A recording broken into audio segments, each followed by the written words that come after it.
नमस्कार दोस्तों, स्वागत है आप सभी का आपके अपने YouTube channel GK by Sunil sir में। दोस्तों, आज एक नई शुरुआत और बहुत ही शानदार शुरुआत है और वो है भारत की जनसंख्या से संबंधित क्वेश्चनों की। ये भारत की जनसंख्या से संबंधित जो क्वेश्चन है दोस्तों, ये प्रत्येक एग्जाम में 100% पूछे जाते हैं।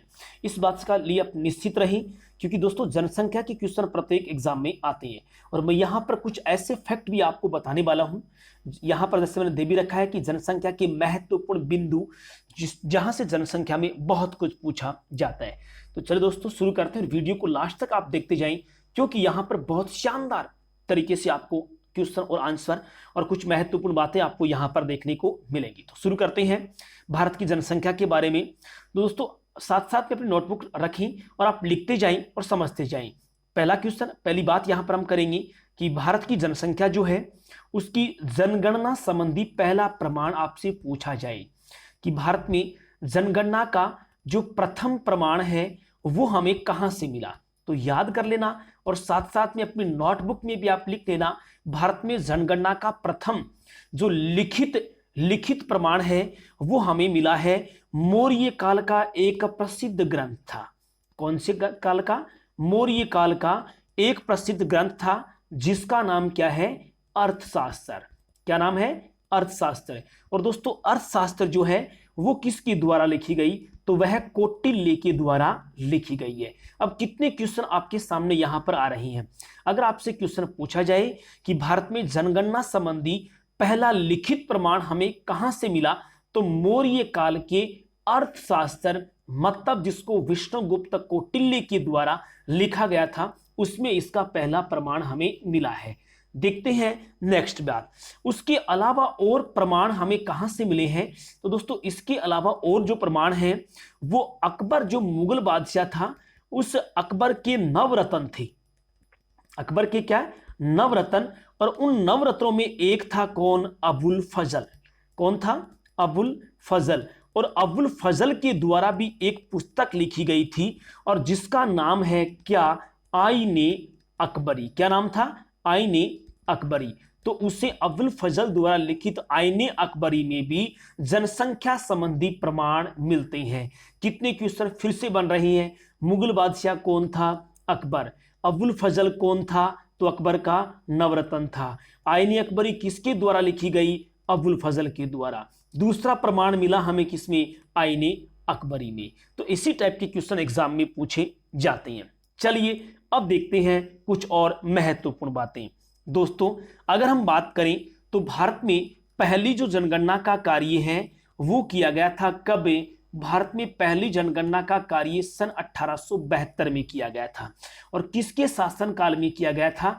यह गणना किसके द्वारा करवाई गई थी? तो यह गणना दोस्तों लॉर्ड मेयो के द्वारा करवाई गई थी। दोस्तों मैं प्रतिदिन इसी प्रकार की वीडियो डालता रहूंगा और आप हमारे चैनल को सब्सक्राइब जरूर कर लें, क्योंकि यहां पर आपको मिलेंगे बहुत ही अद्भुत और शानदार तरीके से पढ़ने के कुछ टॉपिक। लेकिन अगर दूसरा क्वेश्चन आ जाए कि भारत में प्रथम व्यवस्थित जनगणना किसके द्वारा की गई? भारत में प्रथम व्यवस्थित जो जनगणना है वो किसके द्वारा की गई? तो भारत में प्रथम व्यवस्थित जनगणना सन 1881 में की गई। और उस समय ये किसके द्वारा करवाई गई थी? तो यह लॉर्ड रिपन के द्वारा करवाई गई थी। ये बहुत शानदार बात है और ये भी बहुत शानदार बात है। अगर सीधा क्वेश्चन आ जाए कि भारत में पहली जनगणना का कार्य हुआ था तो कब हुआ था? 1872 में। नेक्स्ट क्वेश्चन आ जाए कि पहली व्यवस्थित जनगणना कब हुई? तो भारत की पहली व्यवस्थित सही तरीके की जनगणना 1881 में और किसके द्वारा? लॉर्ड रिपन के द्वारा करवाई गई। दोस्तों याद रखना, उसके बाद थोड़ा सा यहां पर सॉरी कलर चेंज कर रहा हूं। उसके बाद कब? 1881 के बाद 1891 में लगातार प्रत्येक 10 वर्ष के बाद गणना का कार्य लगातार चल रहा है। मतलब प्रत्येक 10 वर्ष के अंतराल से गणना होती है। पहले 1872 में, उसके बाद 1881 में व्यवस्थित और उसके बाद 1891 और लगातार प्रत्येक 10 वर्ष बाद गणना का कार्य चलता रहता है। चलिए कुछ और महत्वपूर्ण बातों की बात करते हैं। दोस्तों हमारे संविधान में 3 सूचियां दी गई है, संघ सूची, राज्य सूची और समवर्ती सूची। अगर आपसे क्वेश्चन एग्जाम में पूछा जाए कि जनगणना का कार्य, कौन सा कार्य, जनगणना का जो है यह निम्न में से कौन सी सूची का विषय है, तो याद रखना जनगणना जो है वो हमारी संघ सूची का विषय है। किसका विषय है? संघ सूची के विषय के रूप में इसको जाना जाता है। उसके बाद अगर हम बात करें तो ये संविधान की कौन सी अनुसूची में दी गई है, तो ये संविधान की 7वीं अनुसूची के कितने नंबर पर, क्रम संख्या 69 पर जनसंख्या को सूचीबद्ध किया गया है। कितना अच्छा क्वेश्चन है कि जनगणना जो है वह किस सूची का विषय है, तो यह संघ सूची का विषय है।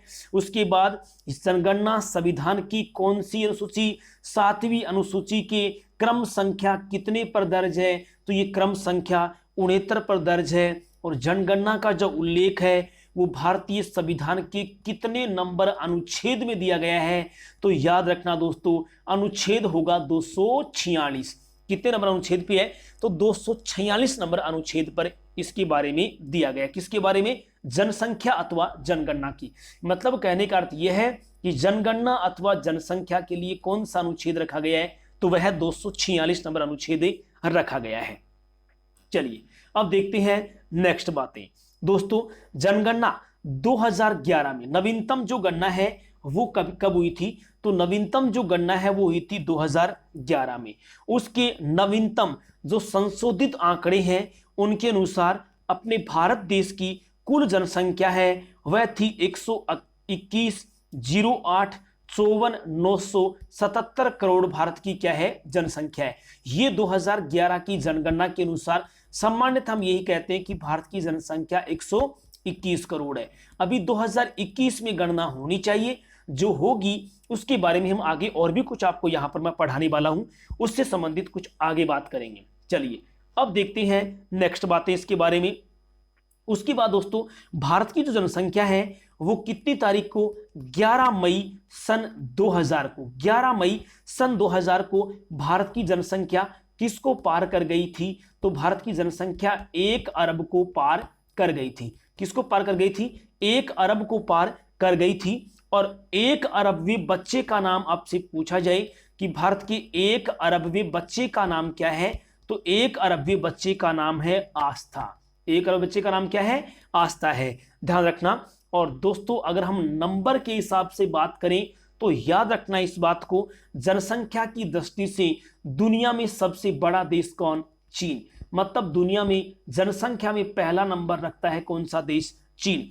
और उसके बाद जो नंबर आता है वह किसका आता है? भारत का। अपने भारत का विश्व में जनसंख्या की दृष्टि से कौन सा स्थान आता है? दूसरा स्थान आता है। ये क्वेश्चन भी बहुत बार एग्जाम में पूछे जा चुके हैं, तो इनके बारे में दोस्तों आपको बिल्कुल ध्यान रखना है। कुछ और बातों की अगर हम बात करें तो दोस्तों भारत में पहला जनगणना आयुक्त आपसे पूछा जाए कि भारत में पहला जनगणना आयुक्त कौन था, तो भारत में पहला जनगणना आयुक्त है वह WC प्लाउडेन था। कौन था?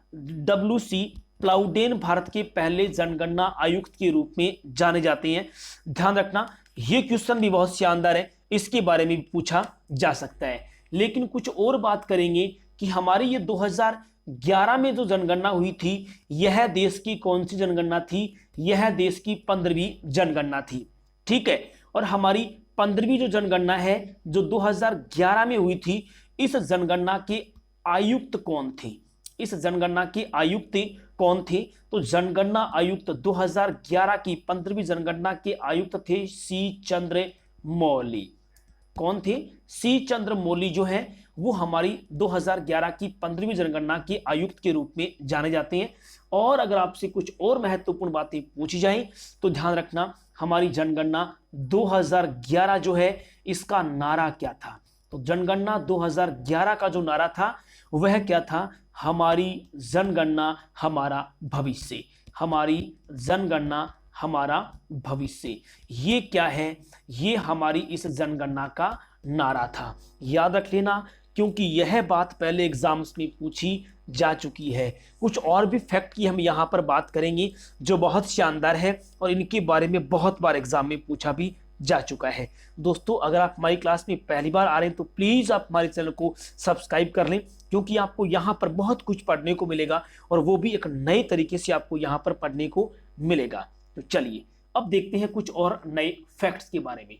आपके सामने यहाँ पर दिया हुआ है, कुछ समय दिया है 1872, 81, 91, 1901, 1911, 1921, 31, 41, 51, 61, 71, 81, 91, 2001 और 2011 के बारे में। ये मैंने नाम जो लिखी है वो अब तक भारत में जनगणना हुई है, इतनी बार भारत में जनगणना हुई है, उसके बारे में कुछ महत्वपूर्ण नए तरीके से मैं पढ़ा रहा हूं आपको। यहां पर आपको सब कुछ याद हो जाएगा, आप तो केवल अपनी नोटबुक में साथ साथ में लिखते जाएं और एक बार इसको आप याद जरूर कर लें। चलिए सबसे पहले देखते हैं 1872 के बारे में। तो याद है आपको, अगर क्वेश्चन सीधा पूछा जाए कि भारत की प्रथम जनगणना कब हुई थी, तो भारत की प्रथम जनगणना हुई थी कब? 1872 में। दूसरी बात करें 1881 में क्या हुआ था, तो भारत की प्रथम व्यवस्थित जनगणना कब हुई थी, तो भारत की प्रथम व्यवस्थित जनगणना का जो कार्य है वो 1881 में हुआ था। 91 के बारे में आपको कुछ याद नहीं करना है, 1901 के बारे में आपको कुछ भी याद नहीं करना है, लेकिन एक बात आपको याद रखनी है दोस्तों, 1911 से 1921 के बीच भारत की जनसंख्या में वृद्धि नहीं हुई थी। तो क्या हुआ था, तो 1911 से 1921 के बीच में भारत की जनसंख्या में क्या आई थी? कमी आई थी। ये बात बहुत शानदार है जिसको एग्जाम्स में पूछा जाता है। क्या पूछा जाएगा कि निम्न में से जनगणना का कौन सा वर्ष है जिसे हम जनगणना का महाविभाजक वर्ष कहते हैं? महाविभाजक वर्ष के नाम से उसको जानते हैं। तो वह महाविभाजक वर्ष कौन सा है? तो वह 1911 से 1921 के बीच में है। निम्न में से कब भारत की जनसंख्या कमी हुई थी? भारत की जनसंख्या में कमी आई थी, भारत की जनसंख्या में ह्रास हुआ था, तो वह 1911 से 1921। अगर दोनों में से एक आता है तो आंसर आपको 1921 करना है, क्योंकि 1911 के बाद जो अगली गणना कब हुई थी? 1921 में हुई थी। जो 1911 के मुकाबले 21 की जनगणना में हमें क्या देखने को मिला था? हमें कमी देखने को मिली थी। तो ये बात आपको 1921 के बारे में याद रखनी है। चलिए अब देखते हैं 1931 में क्या हुआ था, तो अपनी नोटबुक में लिख लेना। भारत में जाति के आधार पर प्रथम जनगणना हुई थी। किसके आधार पर? जाति के आधार पर भारत में हुई पहली जनगणना तो कब हुई थी? 1931 में। 1931 में भारत में पहली बार जाति पर आधारित जनगणना हुई है। उसके बाद 41 में आपको कुछ भी याद नहीं करना है। उसके बाद आपको याद करना है 51 के बारे में। क्यों? क्योंकि इससे पहले सन 1947 में देश आजाद हो गया था, मतलब देश स्वतंत्र हो गया था। ठीक है, तो इसका मतलब ये हो गया कि 1951 में स्वतंत्र भारत की पहली जनगणना। अगर एग्जाम में क्वेश्चन आ जाए कि स्वतंत्र भारत की पहली जनगणना कब हुई थी, तो स्वतंत्र भारत की पहली जनगणना सन 1951 में हुई थी। संख्या के हिसाब से देखें तो 1 2 3 4 5 6 7 8 9, इसका मतलब है यह अब तक स्वतंत्र भारत की पहली जनगणना भारत की 9वीं जनगणना थी। ये भारत की कौन जनगणना थी? यह भारत की 9वीं जनगणना थी और स्वतंत्र भारत की कौन सी है? पहली जनगणना के रूप में जानी जाती है। चलिए अब कुछ और फैक्ट्स की बात यहां पर करते हैं। 1961 के बारे में आपको कुछ भी याद नहीं रखना है, आपको केवल याद रखना है तो वह याद रखना है 1971 के बारे में।